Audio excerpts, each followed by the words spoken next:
ये साल शायद इतिहास में जाना जाएगा बहुत बड़े बदलाव के लिए।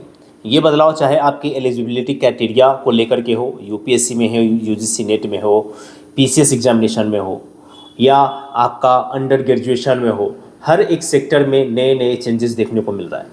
चाहे सिलेक्शन प्रोसेस में हो, उसमें भी आपका रिज़र्व, अनरिज़र्व या रिजर्वेशन सिस्टम को लेकर के हो, बहुत सारे मेजर चेंजेस इस बार देखने को मिल रहा है। और अभी हम देखने वाले हैं कि यूपीएससी में भी कुछ ऐसे मेजर चेंजेस होने वाले हैं जिसकी वजह से आयोग ने यूपीएससी का जो नोटिफिकेशन रिलीज़ होना था उसको पोस्टपोन किया है। क्या इसके एलिजिबिलिटी क्राइटेरिया में चेंजेस होने वाले हैं, क्या एज रिलैक्सेशन में चेंजेस होने वाला है, क्या सिलेबस में कोई मेजर चेंजेस होने वाला है, या रिजर्वेशन के तौर पे जो एक्स्ट्रा अटैम्प्ट या एज रिलैक्सेशन दिए जा रहे थे उसमें चेंजेस होने वाले हैं। तो तमाम चीज़ों के ऊपर हम बातचीत करने वाले हैं, चाहे वो आधार ऑथेंटिकेशन से हो, या फेशियल रिकॉग्नाइजेशन से हो, या आपके डॉक्यूमेंटेशन वेरिफिकेशन से हो, या वो आपका कैडर सिलेक्शन से हो। इन तमाम चीज़ों के ऊपर इस वीडियो में हम आज डिटेल रूप में बात करने वाले हैं। लास्ट में हम बातचीत करेंगे कि इस साल जो नोटिफिकेशन डिले हो रहा है इसके पीछे का कारण, और अभी नोटिफिकेशन आने में जो वक्त है और इस बीच में आपको क्या करना चाहिए, इन तमाम चीज़ों के ऊपर आज के इस वीडियो में हम बातचीत करने वाले हैं। चैनल पे नए हो तो चैनल को सब्सक्राइब कर लेना, बेल आइकन को प्रेस कर लेना। बहुत सारे अहम अपडेट्स, बहुत सारे अहम मुद्दे मैं निकाल करके लाया हूँ आप लोगों के साथ बातचीत करने के लिए। वीडियो को शुरू करूँ उससे पहले चैनल को जरूर सब्सक्राइब कर लेना और आप अपना पॉइंट ऑफ व्यू जरूर शेयर करना, because you are upcoming bureaucrats. Video को शुरू करते हैं। पिछले साल 2025 के नोटिफिकेशन की मैं बात करूं तो 22 जनवरी 2025 को पिछले साल का नोटिफिकेशन आता है और उसमें आयोग मेंशन करती है कि ये जो फॉर्म फिलिंग का जो टाइमिंग रहेगा वो 11 फरवरी 2025 तक चलेगा। अराउंड आप देखोगे तो 20 दिन के आसपास का समय दिया गया था और ये आपके 22 जनवरी को आ गया था नोटिफिकेशन। अभी मैं देखूँ तो 22 जनवरी से पहले, बहुत पहले ही आयोग ने घोषणा किया था कि मैं नोटिफिकेशन दे दूंगा ताकि बच्चों के पास ज़्यादा टाइम हो तैयारी करने का, प्रिपरेशंस करने का। लेकिन फाइनली आयोग ने इस चीज़ को पोस्टपोन कर दिया, नोटिफिकेशन डेट को भी नहीं दिया कि अब हम किस दिन नोटिफिकेशन जारी करने वाले हैं। आयोग ने अभी ऑफिशियली तौर पर कुछ भी नहीं कहा है, अभी उन्होंने चुप्पी साध रखी है। आपको यूट्यूब के माध्यम से, डिफरेंट मीडिया चैनल के माध्यम से या न्यूज़पेपर के माध्यम से आपको ऐसा पता चलता होगा, बट इनसाइडर न्यूज़ अगर मैं बात करूं तो नोटिफिकेशन के ऊपर भी मैं एग्जैक्ट टाइमिंग डेट के ऊपर बातचीत करूंगा। लेकिन उससे पहले ये सारी बातें आपके इस जर्नी के लिए बहुत ज़रूरी है। पिछले साल 22 जनवरी को आया था, 11 फरवरी तक नोटिफिकेशन जो कि फॉर्म फिलिंग कर सकते थे। जैन आपका बीत रहा है, फैब आपका आ रहा है, यानी कि आप लेके चलो कि 20 फरवरी या 22 फरवरी या 25 फैब तक आप फॉर्म फिल ही करोगे। तो सवाल यह है कि जो मई में एग्जामिनेशन है क्या डेट चेंज होने वाले हैं। तो इन तमाम चीज़ों के ऊपर भी हम बातचीत करेंगे, एक एक करके बातचीत करते हैं। पहले हम बातचीत करते हैं एलिजिबिलिटी क्राइटेरिया के ऊपर।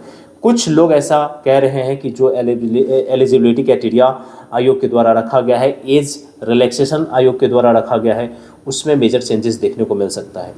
देखो, मैं बस अभी यही कहूँगा कि ये सिर्फ और सिर्फ एक र्यूमर है, अभी आयोग की तरफ से ऐसा कुछ भी कंफर्म नहीं किया गया है। तो इन सब चीज़ों पे आप ध्यान ना दें। जो एलिजिबिलिटी क्राइटेरिया 2025 की थी, जो सिलेक्शन प्रोसेस 2025 की थी, प्रीवियस नोटिफिकेशन के जैसी थी, वैसा ही इस बार भी रहने वाला है। लेकिन हाँ, नोटिफिकेशन के अंदर कुछ नए मेजर चेंजेस देखने को मिल सकता है, जो ऐसा इन्फॉर्मेशन निकल के आ रहा है अंदर से। पहला इन्फॉर्मेशन ये निकल के आ रहा है कि आयोग एक मैंडेटरी डॉक्यूमेंट हो जाएगा जिसका इस्तेमाल एज ए आइडेंटिफिकेशन के रूप में आप करवाओगे एग्जामिनेशन हॉल में या एग्जामिनेशन हॉल के बाहर जहाँ पे चेकिंग होगा। तो आधार को एज ए आइडेंटिटी प्रूफ के तौर पे वहाँ पे देखा जा सकता है। तो इसमें दो चीज़ें निकल के आ रही हैं। जिन लोगों के पास आधार नहीं है वो अभी क्या करेंगे, या क्या जैसे कि एक चीज़ मैं बताता हूँ। एक एग्जामिनेशन है, नेशनल लेवल का ही है, यूजीसी का। यूजीसी में क्या होता है कि आयोग जब फॉर्म फिल करवाती है तो जो आधार फिल करते हैं तो वो आधार लेके चले जाते हैं, जो आधार फिल नहीं करते हैं तो वो नन आधार का भी एक फॉर्म फिल करवाता है, बहुत सारे साइन वगैरह लेता है। क्या उस तरीके से आयोग करेगी, तो ये अभी दो राय हैं। लेकिन हाँ, आधार एक मैंडेटरी डॉक्यूमेंट बन जाएगा और इसलिए आधार के ऊपर जो भी डेटा वगैरह होगा वो काफ़ी इंपॉर्टेंट हो जाएगा, चाहे वो आपका नाम हो, चाहे आपका डेट ऑफ बर्थ हो, या आपका फादर का नाम हो या आपका मदर का नाम हो उसके ऊपर, ये सारे आपके डॉक्यूमेंट के साथ मैच खाने चाहिए, इस बात को ध्यान दीजिएगा। इवन यहाँ तक कि डेट ऑफ बर्थ भी आपके मैच खाने चाहिए आपके आइडेंटिटी प्रूफ वाले डॉक्यूमेंट से। तो इसको आप ज़रूर, जिनकी सही नहीं है वो लोग करेक्ट करवा लीजिएगा। दूसरी जो सबसे अहम बात यह है कि प्रायर डॉक्यूमेंट्स सारे के सारे ले लिए जाएंगे आयोग के द्वारा, और हो सकता है कि इस बार आयोग फिर से आपको एडिट करने का ऑप्शन दे OTR, और उसी में आपको बोलेगा आयोग कि भाई साहब आप अपने मैट्रिक का, इंटर का, ग्रेजुएशन का, तीनों के तीनों मार्कशीट, सर्टिफिकेट दोनों अपलोड कर दो। एंड आधार कार्ड भी आपसे अपलोड करवाने की में भी हो सकता है अपलोड करवा लें। इसके अलावा जो आपकी रेजिडेंशियल एड्रेस है, जो आपके आवासीय है वो भी, एंड आपकी जो जाति आय प्रमाण पत्र है वो भी, एंड इसके अलावा आपकी जो इनकम सर्टिफिकेट है वो भी, ये सारे डॉक्यूमेंट आपको प्रायर रूप में आयोग ले सकती है। तो जिन लोगों ने अभी तक नहीं बनवाए हैं या वो डिले कर रहे हैं या 6 मंथ से ज़्यादा हो चुका है, पुराना हो चुका है, तो उन लोगों को मैं यही रिकमेंड करूँगा कि आज और अभी जा कर के ऑनलाइन जाति, आवासीय, आय, नॉन क्रीमी लेयर, इसके अलावा EWS सर्टिफिकेट, ये सारे बनवा लें। आयोग इसकी जांच करेगा ही करेगा, क्योंकि इन तमाम डॉक्यूमेंट्स में कुछ प्रीवियस टाइम में कुछ ऐसे कांड हुए हैं जिसमें चेंजेस करके कुछ बच्चों ने इसका लाभ लिया, कैडर में वो सिलेक्शन लिए, as a IAS officer appoint हुए, लेकिन बाद में जब डॉक्यूमेंट को देखा गया तो ये सारे डॉक्यूमेंट गलत पाए गए हैं। इसके अलावा जो लोग फिजिकली डिसेबल्ड हैं, जो लोग आते हैं कोटा वगैरह में, ठीक है ना, PWH में आते हैं, तो वो लोग भी अपने डॉक्यूमेंट को काफ़ी अच्छे से जांच पड़ताल कर ले, ताकि कल होकर के आपको कोई दिक्कत ना हो। और ये सारी चीज़ें आयोग इस बार से शायद लागू करेगी कि वो पहले ही सब कुछ जांच कर ले, ठीक है। पहले प्रोसेस ये होता था कि भाई आप प्रीलिम्स का फॉर्म फिल करोगे, प्रीलिम्स पास करोगे, मेंस लेवल पे सारे डॉक्यूमेंटेशन आपको देने होते थे, लेकिन इस बार आयोग में भी ऐसा करेगी कि ये सब प्रीलिम्स लेवल पे ही, प्राइमरी स्तर पे ही आपसे ये सारे डेटा वगैरह कलेक्ट कर ले, ताकि आगे चल कर के वो रीवेरीफाई भी कर सके। दूसरा जो सबसे अहम मुद्दा ये आया है कि कैडेट सिलेक्शन अब आप नहीं कर सकते हो, उसमें एक मेजर चेंजेस आ गया है।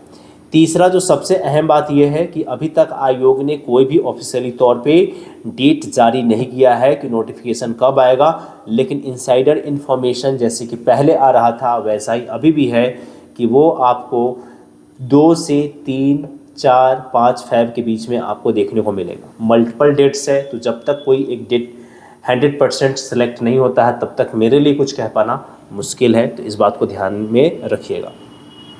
कुछ लोगों के मन में डाउट ये होगा कि क्या आज नोटिफिकेशन आ रहा है, तो आज नोटिफिकेशन नहीं आएगा, आज भी नोटिफिकेशन नहीं आएगा, जैसे कि कल भी नहीं आया वैसे आज भी नहीं आएगा, इसमें अभी आपको टाइम लगेंगे। इसके अलावा और भी अगर कोई डाउट्स हो, ख़ास करके आपके सिलेबस को लेकर के, तो जो प्रीवियस सिलेबस रहा है वही रहेगा, उसमें कोई चेंजेस नहीं होंगे, इस बात को भी ध्यान में रखिएगा।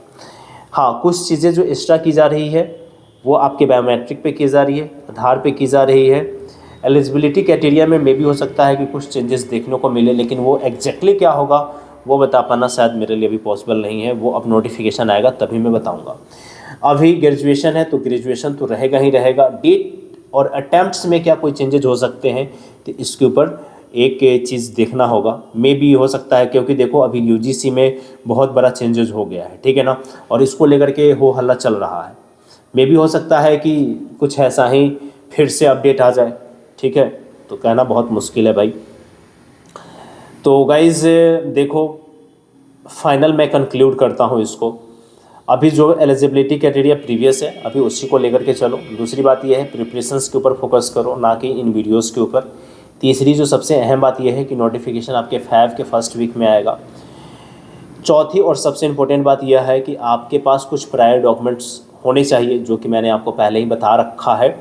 जाति, आवासीय, आय, income certificate, non creamy layer का डॉक्यूमेंट, मैट्रिक, इंटर, ग्रेजुएशन का सर्टिफिकेट प्लस मार्कशीट, ये सारी चीज़ें आपके पास होनी चाहिए, जो कि बहुत अहम है। इसके अलावा आधार, जो कि काफ़ी अहम डॉक्यूमेंट इस बार हो गया है, तो आधार आपका एकदम सही होना चाहिए। उसमें नेम, फादर नेम, मदर्स का अगर नाम उसमें डलवाया तो मदर का नेम, या आप एक और चीज़ मैं बता दूं, डेट ऑफ बर्थ, ये सारी चीज़ें इंपॉर्टेंट है, इसको ध्यान में रखना और इन सारी चीज़ों को आप देख लेना, चेकआउट कर लेना, ठीक है। इसके अलावा कोई क्वेश्चन हो, कोई सवाल हो तो कमेंट बॉक्स में कमेंट करके ज़रूर पूछिएगा। मैं कोशिश करूँगा आपके हर एक सवाल का जवाब देने के लिए।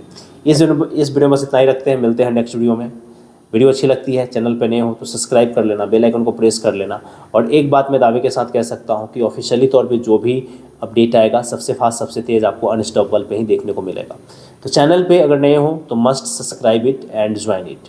इसके अलावा प्रीलिम्स के कुछ हमारे बैचेज आने वाले हैं जो फ्री ऑफ कॉस्ट होगा, जो आपके यूट्यूब पे ही मिल जाएगा।